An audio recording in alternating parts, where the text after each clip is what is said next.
With Pennsic right around the corner, I wanted to do a quick video with my tips on things to do to either make preparations for Pennsic or what to do when you're at Pennsic. But before we get started, my name is Lynn Fairchild and welcome to my channel. My first tip is to put a hold on your mail. Contact the United States Postal Service and let them know when you will be leaving and when you will be returning. You can go directly to their website. I will have a link below in the description, and on the website you can select your dates, and also you can select if you want to pick the mail up from the local post office or have your mail carrier deliver your mail to your house. My second tip is to notify your bank and your credit card company that you will be out of town and let them know when and where you will be traveling to, because the last thing you want is to be trying to make a purchase while at Pennsic from a merchant and your bank or your credit card company has flagged it as a fraudulent charge, and now they have put a freeze on your account and you can't access your money. Because on one hand, it's great in case it was an actual fraudulent charge that your bank or your credit card company does this, but at the same time, if it's you trying to make the purchase, well, it's kind of difficult to make the purchase if you can't access your money. So contact your bank. Things can happen. Maybe you forgot to contact the bank and you can't access the money in your bank account.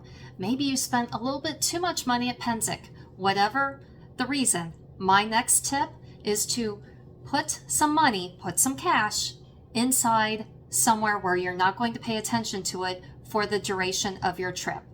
And that means maybe stick it in your car. Stick it in a side pocket in your purse that you normally don't go into that pocket. Wherever it will be, where it will be secure, but you won't spend it until it's time to leave Pennsic. This way, you have money for gas and or food when you leave Pennsic. That leaves me to my next tip, and personally what I like to do is I like to fill up my gas tank before I park. That way, as I'm arriving at Pennsic, there is a pilot travel center that is right near Pennsic, and so I go to the pilot, I fill up my car so it has a full tank of gas for when I want to leave Pennsic. It's one less headache to have to deal with. My next tip is to make a packing list. For the packing list, I did a video about a year ago, and I will have a link below in the description, but make a list ahead of time so that way as you are packing, you don't forget anything. One major thing that I would recommend, at least with my fair skin, don't forget to pack a hat and don't forget to pack sunscreen. My next tip is to invest in resealable containers.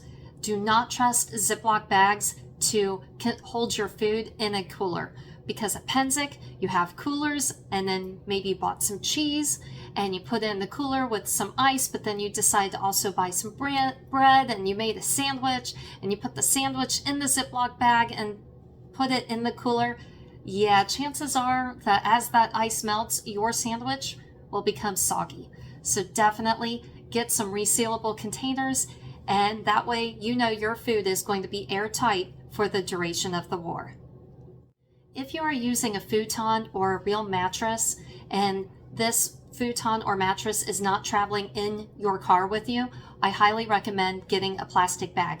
Maybe get two, one for each way. You can buy these from U-Haul, and I highly recommend doing it because the last thing you want is to not have a dry mattress when you get to site. My next tip is to save space when traveling. Buy your food after you get to site. So, for example, you are probably bringing a cooler to site. Maybe pack your sleeping bag or whatever else you want in that cooler. Get to site, set up your camp, and now that those items are free, like your cooler is now empty, then go to the store and buy whatever you can buy. Now, if there is something that you can get at home that you cannot get in Pennsylvania, then by all means bring it. But if it's just, say, a loaf of bread, wait until you get there, set up your camp, then go to the store. There is a Walmart in Newcastle, and then there is a Walmart in Butler. There are also Giant Eagle supermarkets in both cities. After you have arrived at Pennsic, my next tip is, if for any reason, thinking of going to the supermarket, if for any reason you need to drive off site, you will have a parking pass hanging from your rear view mirror. It is against Pennsylvania law to drive on any road with anything hanging from your rear view mirror. So make sure to take that parking pass down to drive to the store. But when you get back to site to park, remember to put the parking pass back on your rear view mirror. When setting up your tent, not only have one drop cloth down, have two. You want to make sure that inside your tent is going to be dry. So for us, for example, we like to put down a tarp, a drop cloth, and then another drop cloth, and then maybe our tent. Sometimes we even put a layer of plastic. Just think of something that you would buy, like a painter's cloth or something to put down when you're painting a wall and you don't want anything to drip on your floor. Just something to help add extra barriers between you and the ground. That way, if we get a really bad rainstorm, your tent might still be dry. My next tip is to always carry a cup with you. I will admit, I've been guilty of this a couple of times, and you really hate to be in a bind. But when you're going around Pennsic, first of all, it's really hot. You always need to drink, and don't just keep drinking Gatorade. Make sure you're drinking lots and lots of water, because the last thing you want to do is dehydrate. But the thing you want to make sure you're carrying around with you is a mug, a horn, something. Always have a drinking vessel with you, because there are times where you might go and visit friends in another camp. They might offer you a drink, but they may not have a cup. Maybe you go to parties in the bog. They will have drinks. They may not have cups. So always make sure you're drinking water, lots and lots of water, and always make sure you have a cup or a mug or a horn with you at all times.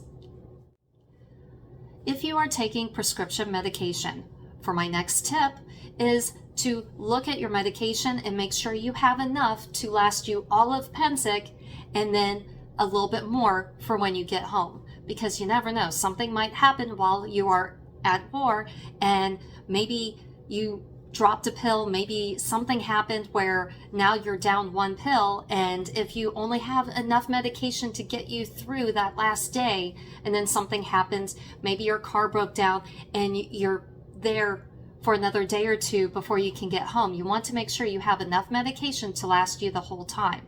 If for any reason your prescription will expire or you need a refill before you can get a prescription, talk with your pharmacist, talk with your doctor to see what can be done to make sure you have enough medication to last you all of Pennsic for the whole time you're there, along with a few extra days. For my next tip, if you are going to be camping anywhere at Pennsic that is on a hill, then I highly recommend bringing some shims. That way you can help level out your bed. Otherwise, your bed will be on the same playing field as the hill. And if it's a steep hill, then your head might be severely higher up than your feet. Or heaven forbid, you go the opposite way and then your feet are higher than your head. It's better to have a flat surface. So if you need to, bring shims so you can make your bed a little more flat. My next tip is to buy your firewood in Pennsylvania. The state of Pennsylvania has a law that prohibits bringing firewood from outside the state into the state. Speaking of the firewood, I found this interesting and I wanted to make sure I said it, so I've got a little piece of paper here to specifically say it. The state of Pennsylvania prohibits the movement of all types of firewood into the state from out-of-state sources, except for heat-treated, kiln-dried, and or USDA certified firewood. Within Pennsylvania, over 40 counties are under quarantine due to the harmful tree pest known as the spotted lanternfly. So again, make sure you buy your firewood inside Pennsylvania. Do not bring firewood with you if you're coming from another state that's not Pennsylvania.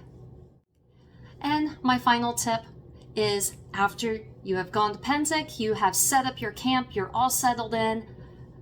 If you have a chance, go exploring.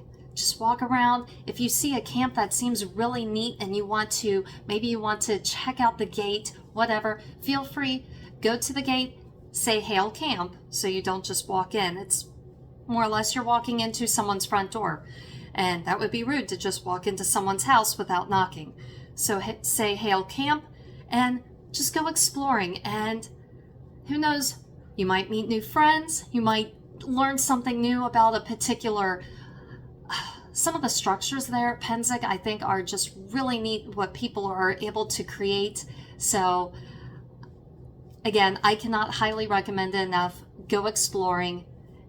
It can be so much fun. So, make sure to not just do what you're used to doing. If you're used to just camping with your group and then going and doing the fighting and then going back to your group and then that's it. Not that I'm saying there's anything wrong with that. That can be a whole lot of fun too, just hanging out with your friends. But Pennsic is a very large area. Go out and explore. Maybe go visit the Commedia tent and watch a play. Maybe go shopping at merchants and who knows what you might find to buy. Just walk around. Maybe you might find a party. Maybe you enjoy going around the lake. Whatever. I mean, for example, do you know that there's even like a Pennsic, I believe it's a half marathon that's done. So if you're a runner, maybe join that. There are different Pennsic groups on Facebook, depending on if you're interested or what you're interested in. As it is, our oldest son, he has done cross country for the last couple of years. That's how I even know about running at Pennsic. But still, just go out, explore, meet new people. It's a lot of fun, in my opinion. So what was supposed to be a short video, I think turned out to be a little bit longer, but I hope my tips are helpful to you. I hope you have safe travels going to and from Pennsic. And this video, even though it's specifically geared for Pennsic, this video can also be used for other wars as well. For example, if you are driving to Gulf Wars, if you are driving to Lilies War, wherever you're going, this, I hope, is a helpful video for you. As I said at the beginning, my name is Lynn Fairchild. Thank you for visiting my channel. On this side of the page are videos to other videos on my channel. Please check them out. If you have any questions or comments, please post them below. And please click subscribe and ring the bell to be updated when new videos come out.